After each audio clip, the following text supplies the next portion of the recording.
नमस्कार दोस्तों, स्वागत है आप सभी का मेरे यूट्यूब चैनल पर। आज एक और इंटरेस्टिंग टॉपिक पे बात करेंगे हम that why you should not watch biographies. हमें बायोग्राफीज क्यों नहीं देखनी चाहिए। तो आजकल एक ट्रेंड चल चुका है बायोग्राफीज और पॉडकास्टिंग का, जिसमें इंसान जब भी कुछ छोटा मोटा भी अचीव कर लेता है तो वो अपनी स्टोरियाँ सुनाने लगता है। और ज़रूरी नहीं कि वो जो स्टोरियाँ सुना रहा है वो सारी की सारी सच हो। उसमें 90% झूठ होता है, केवल 10% ही सच होता है।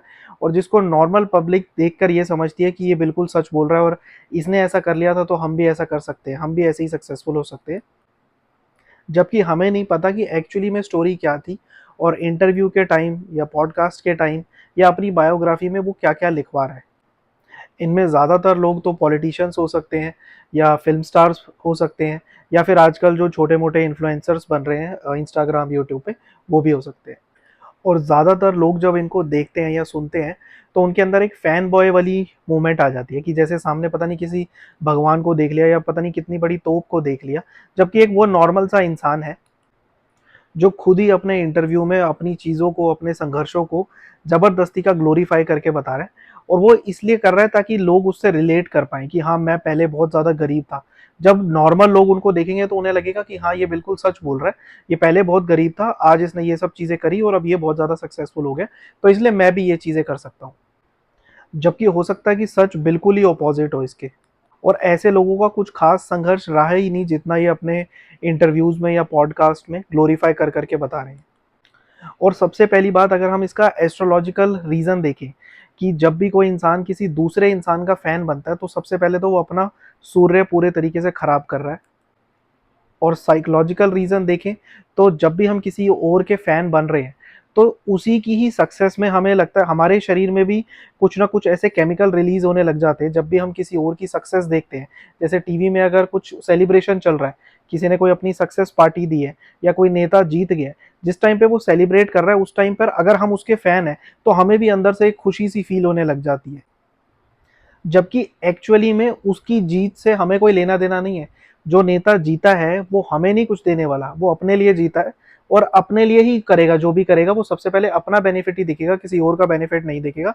भले ही चाहे लोगों ने उसको कितना भी सपोर्ट करा हो, कितना भी साथ में संघर्ष भी करा हो, सारी चीजें करे हो, लेकिन लोगों के पॉइंट ऑफ व्यू से वो नहीं देखेगा। वो सबसे पहले अपना ही भला करने वाला है। और जब भी कोई इंटरव्यूअर अगर ऐसे इंसान से पूछता है कि बताइए सर आप कैसे इतने सक्सेसफुल हो गए, क्या है आपकी सफलता का राज, तो इंसान चुप तो रहेगा नहीं, वो कुछ तो बोलेगा ही। वो ये तो नहीं कह देगा कि मुझे तो पता ही नहीं मैं कैसे सक्सेसफुल हो गया, बस चीजें बनती गई अपने आप ही मैं सक्सेसफुल होता गया। अगर उसने ऐसी चीज बोल दी कि मुझे पता ही नहीं कि मैं कैसे सक्सेसफुल हो गया, तो फिर लोग उसके फैन ही नहीं बनेंगे, क्योंकि लोगों को भी पता चल जाएगा इसमें कुछ खास बात है ही नहीं। बस किस्मत से आगे बढ़ता गया, सर्कमस्टेंसेज ऐसे थे कि चीजें ऐसी हुई और वो सक्सेसफुल हो गया, तो कोई उसका फैन नहीं बनेगा। तो बेटर क्या रहता है कि ऐसा इंसान ऐसी ऐसी चीजें बोले कि जैसे कुछ करने की वजह से ही सक्सेसफुल हुआ, यानी कि वो हर चीज को संघर्ष गिनवा देगा कि मैं पहले बैग उठा के स्कूल जाता था, या मैंने पता नहीं कितनी नदियां क्रॉस करके स्कूल जाता था, मैं कितने किलोमीटर चलकर जाता था। जबकि ये बिल्कुल नॉर्मल सी चीज है। हर इंसान, छोटे से छोटा बच्चा भी है जो अपना बैग उठाकर जा ही रहा है स्कूल, और हर वो चीज वैसी ही कर रहा है जो इन लोगों ने भी करी है। इसमें कुछ ऐसा ग्रेट नहीं है, कुछ खास नहीं है। लेकिन जब ऐसे लोगों से पूछा जाता है कि आप अपनी सक्सेस का राज बताइए, तो उन्हें फिर सारी चीजें ही बतानी है और कितना कुछ उसमें बढ़ा चढ़ाकर बताते हैं वो भी लोगों को पता नहीं चल पाता।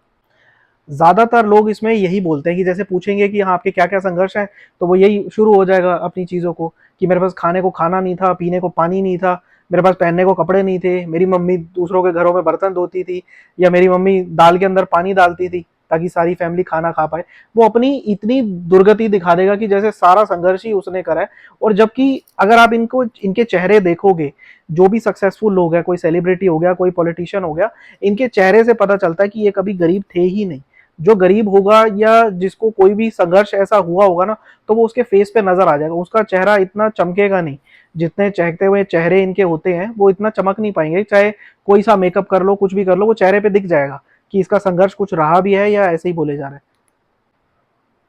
सक्सेस सिर्फ एक ऐसी चीज है, जैसे कि मान लो अपनी कंट्री की पॉपुलेशन है फॉर एग्जांपल 100 करोड़, हम कैलकुलेशन इजी करने के लिए 100 करोड़ लेते हैं। तो अब इसमें 50-50 करोड़ की दो टीमें बना दें अगर हम, और सिक्का उछाला जाए कि जिसमें 50 करोड़ लोग जीतेंगे, 50 करोड़ लोग हारेंगे। मतलब कि गेम ही ऐसी है कि जिसमें सिर्फ एक ही इंसान जीतेगा। तो मान लो 100 करोड़ के बीच में टॉस हुआ, अब उसमें से 50 करोड़ लोग जीत गए और 50 करोड़ हार गए, तो जो जीते हुए 50 करोड़ है वो बाकी के 50 करोड़ को ज्ञान देंगे कि भाई देखो मैंने ऐसे ऐसे करा था, वैसे ऐसे करा था, मेरा संघर्ष देखो, मेरा ये देखो।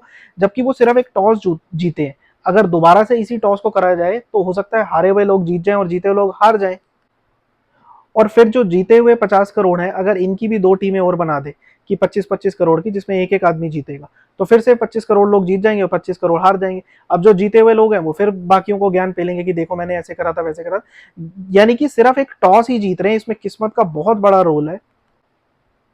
लेकिन नॉर्मल लोग इस बातों को नहीं समझते, उन्हें लगता है कि हाँ बस कुछ करने की वजह से ही ये इंसान सक्सेसफुल हुआ है और ये इंसान हमसे अलग है। जबकि एक्चुअल रियलिटी हमने नहीं देखी, हमने कभी नहीं देखा इन लोगों का संघर्ष। हो सकता है जो इंसान अपनी गरीबी बेचने की कोशिश कर रहा है, अगर वो ये कह रहा है कि मैं पहले चाय बेचता था, हो सकता है उसने कभी भी चाय ना बेची हो और उसका हमेशा जो बचपन है वो भी ऑडी और बीएमडब्ल्यू जैसी गाड़ियों में बीता हो। ऐसा भी हो सकता है जो म्यूजिशियन अपने इंटरव्यू में कह रहा है कि मेरे पास हारमोनियम खरीदने तक के पैसे नहीं थे, ऐसा भी हो सकता है कि उसका बाप पूरा का पूरा शोरूम चलाता हो पहले म्यूजिक इंस्ट्रूमेंट्स का। जो क्रिकेटर ये कह रहा है कि मेरे पास बैट खरीदने के भी पैसे नहीं थे, हो सकता है उसका बाप पूरी फैक्ट्री चला रहा हो स्पोर्ट्स आइटम्स की। तो हमें कभी भी किसी से इन्फ्लुएंस नहीं होना चाहिए। हम किसी से इंस्पिरेशन ले सकते हैं, उसमें कुछ गलत नहीं है, लेकिन पूरे तरीके से उसका फैन बन जाना कि हाँ जो तू कह रहा है वो बिल्कुल सही है और सारी चीज़ें तू सही कह रहा है। और इसका एक ड्रॉबैक ये भी है कि जब भी हम किसी के फैन बनते हैं, अगर हम उसी की सक्सेस को ज़बरदस्ती एंजॉय कर रहे हैं और अपना समझ रहे हैं, तो हो सकता है हम फिर अपने लिए अपनी ज़िंदगी में कुछ एफर्ट्स डाल ही ना पाए, जिससे कि हमारी ज़िंदगी में कुछ वैल्यू एडिशन हो। किसी और की सक्सेस देखकर अगर हम खुश होते जा रहे हैं, तो डेफिनेटली हमारी बॉडी में वो केमिकल्स तो रिलीज हो ही रहे हैं। और जब भी हम कोई इंटरव्यू देखकर या कोई भी सेलिब्रेशन वाली वीडियो देखकर खुश हो रहे हैं, तो हमारा ब्रेन डोपामीन रिलीज कर रहा है। डोपामीन दो तरीके से रिलीज हो सकता है, या तो हम इंस्टेंटली रिलीज करवा सकते हैं कोई वीडियो देख के, कोई भी एंटरटेनमेंट वाली चीज देखकर, और या फिर मेहनत कर कर। जो मेहनत है उसमें हमें टाइम लगेगा, हमारे एफर्ट्स लगेंगे, हमारा मन नहीं भी कर रहा तो भी हमें करने पड़ेंगे, लेकिन वो एक लंबी ड्यूरेशन वाला है कि उसमें काम हमें ज्यादा करना पड़ेगा और तब जाकर हमें डोपामीन मिलेगा।